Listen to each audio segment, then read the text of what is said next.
2024 সালকে বিদায় দেওয়ার জন্য প্রস্তুত হয়ে রয়েছে পুরো পৃথিবী। ইংল্যান্ড ছাড়া বাকি সব দেশই এক প্রকার বিদায় জানিয়েছে নিজেদের ফুটবল ক্যালেন্ডারকে। তবে বিদায়ের আগে ফুটবল দিয়ে গিয়েছে স্মরণীয় এক বছর। বছরের শেষের দিকে ব্যালন ডিওর নিয়ে নাটকীয়তা, রিয়াল মাদ্রিদের পুরস্কার বর্জন ছিল আলোড়ন ফেলে দেওয়ার মতো ঘটনা। মহাতারকা লিওনেল মেসি আলোচনায় ছিলেন ইনজুরি আর ইন্টার মায়ামিতে ইতিহাসের সাক্ষী হয়ে। ক্রিস্টিয়ানো রোনালদো মাঠের বাইরে ইন্টারনেট দুনিয়ায় হয়েছেন সেন্সেশন। ইংলিশ ক্লাব লিভারপুল বিদায় জানিয়েছে ক্লাব ইতিহাসের অন্যতম সেরা কোচ ইয়র্গেন ক্লপকে। আর অন্যদিকে শক্তিশালী ম্যান সিটি দেখেছে নিজেদের সাম্প্রতিক ইতিহাসের বড় ভরাডুবি। কোপা আমেরিকায় ফেভারিটের তকমা নিয়েই মাঠে নেমেছিল বর্তমান বিশ্ব চ্যাম্পিয়ন আর্জেন্টিনা।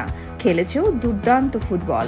দলের সবচেয়ে বড় তারকা লিওনেল মেসি নিজের সেরা ছন্দে না থাকলেও আলবিসেলেস্তাদের ক্রাতা হয়ে আসেন লাউতারো মার্টিনেজ।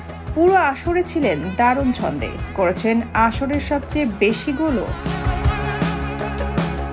ফাইনালে লিওনেল মেসি ইনজুরিতে মাঠে ছাড়া শিরোপা জিতে আর্জেন্টাইন তারকা আনহেল ডি মারিয়ার অবসর নেওয়া কিংবা কলম্বিয়ার বিপক্ষে দুর্দান্ত ফুটবল সবই বুঁদ করে রেখেছিল ফুটবল দুনিয়াকে, বিশেষ করে আর্জেন্টিনার ভক্তদের। তবে এই বছরে এসেও পেনাল্টি নামক দুঃখ তাড়া করেছে ব্রাজিলকে। 2024 সালের কোপা আমেরিকায়ও তারা বিদায় নিয়েছে পেনাল্টি শুটআউট থেকে। উরুগুয়ের বিপক্ষে পেনাল্টিতে হারের পর নিশ্চিত হয় ব্রাজিল ফুটবলে আরেকটি ব্যর্থতার বছর।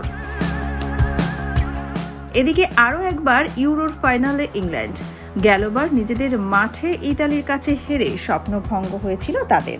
এবারে জার্মানিতে আবারও ইউরোর ফাইনালে ছিল ইংলিশরা, কিন্তু এবারেও হলো না শিরোপা ছুঁয়ে দেখার সৌভাগ্য। স্পেনের দুর্দান্ত ফুটবলের সামনে 2-1 গোলের হারে হতাশায় ডুবেছিল হ্যারি কেইনরা। ক্লাব ফুটবলে নিঃসন্দেহে সবচেয়ে বড় হয়েছিল বায়ার লেভারকুসেনের বীরত্ব। 2024 সালে নিজেদেরই যেন ছাড়িয়ে যাওয়ার মিশনে নেমেছিল দলটি। পুরো 9 মাসের মৌসুমে যারা হেরেছে কেবল এক ম্যাচ। প্রথম দল হিসেবে জার্মান বুন্দেসলিগা তারা শেষ করে অপরাজিত থাকে। তবে আরও একটাবার রিয়াল মাদ্রিদই থাকলো ইউরোপের সেরা ক্লাব হয়ে। চ্যাম্পিয়ন্স লিগের ফাইনালে তারা হারিয়েছে জার্মান ক্লাব বুরুশিয়া ডর্টমুন্ডকে। ঘরে তুলেছে নিজেদের 15তম চ্যাম্পিয়ন্স লিগ শিরোপা। আর উয়েফা সুপার কাপের ম্যাচে তাদের জয় আসে আতালান্টার বিপক্ষে। রদ্রি নাকি ভিনিসিয়াস জুনিয়র? প্রশ্নটা ছিল নিছক কাগজে কলমে। বিশ্বের সেরা ফুটবলারের স্বীকৃতি ব্যালন ডিওর ব্রাজিলিয়ান তারকা ভিনিসিয়াসের হাতে যাচ্ছে, সেটা এক প্রকার জানাই ছিল। তবে ম্যানচেস্টার সিটির পক্ষ থেকে ফোন করে জানানো হয় ভিনিসিয়াস নয়, বরং রদ্রিতেই পাচ্ছেন ব্যালন ডিওরের মর্যাদাপূর্ণ পুরস্কার। এরপরই আলোচনা আর সমালোচনার ঝড় বয়ে যায় পুরো ফুটবল দুনিয়াতে। পুরো অনুষ্ঠান বর্জন করে রিয়াল মাদ্রিদ। যদিও একেবারে বছরের শেষ দিকে ফিফা দ্য বেস্টের পুরস্কার ঠিকই নিজের করে নিয়েছিলেন ভিনিসিয়াস জুনিয়র, তাতে মনের ক্ষতে কিছুটা হলেও প্রলেপ দিতে পেরেছেন ব্রাজিলের এই তারকা।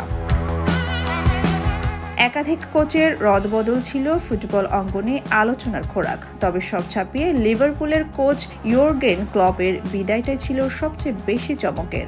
লিভারপুলে 9 বছর পার করার পর সম্পর্ক ছিন্ন করেছে ক্লপ। বিদায়ের সময় ক্লাবের ইতিহাসের অন্যতম সেরা কোচ হয়েছিলেন তিনি।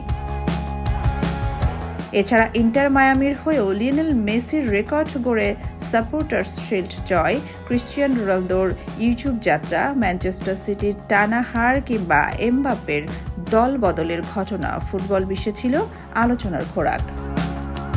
সোনিয়া খান, খবর সংযোগ।